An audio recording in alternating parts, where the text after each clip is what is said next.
Assalaamu calaykum waraxmatullaahi wabarakaatuh. Kuwan waa noolayaal kala gedisan oo ku nool dunida dacaladeeda oo qaabab cajiiba oo Ilaahay u abuuray. Shimbirtan ayaa waxay ku nooshahay Colombia iyo Ecuador. Labkeeda ayaa waxa uu leeyahay gar dheer oo uu ka sameeyo baalashiisa, iyadoo mararka qaarkood dhererkeedu gaaro 40 sentimitir ama wax nus mitir ku dhow. Shimbirtan ayaa waxa ay saa u samaysaa si ay ugu soo jiidato dhadiga. Rahdan ayaa iyaduna waxay ku nooshahay Latin America, waxa ay leedahay jir la arki karo waxa ku dhex jira, sida wadnaheeda iyo caloosheeda. Waana waxa loogu bixiyay glass frog ama rahdii dhalada ahayd. Deeradan ayaa waxa ay ku nooshahay China iyo Korea, waxa ayna ka agdhowdahay webiyada iyadoo si fiican u dabaalata.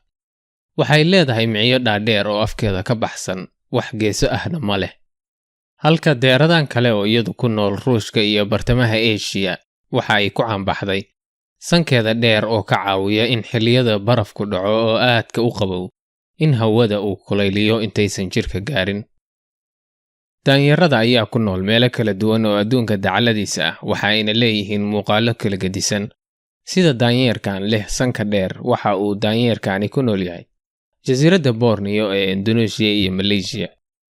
Halka daanyarkan yar uu ku nool yahay bartamaha America, waxaana loo yaqaanaa Emperor Tamarin, isagoo ku caanbaxay shaarbihiisa dhaadheer.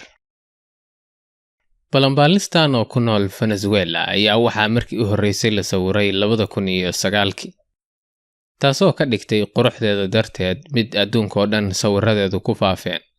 Waa balanbaalista Ingiriiska lagu dhaho moth oo ka mid ah xasharaadka habeenkii dhaqdhaqaaqa, halka balanbaalista caadiga ama butterfly ay maalintii dhaqdhaqaaqeeda samayso.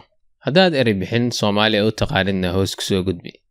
Intaas ay noogu joogto sheekada xayawaanadaas. Intaan mar dambe kulmayno, nabadgelyo. Wassalaamu calaykum waraxmatullaahi wabarakaatuh.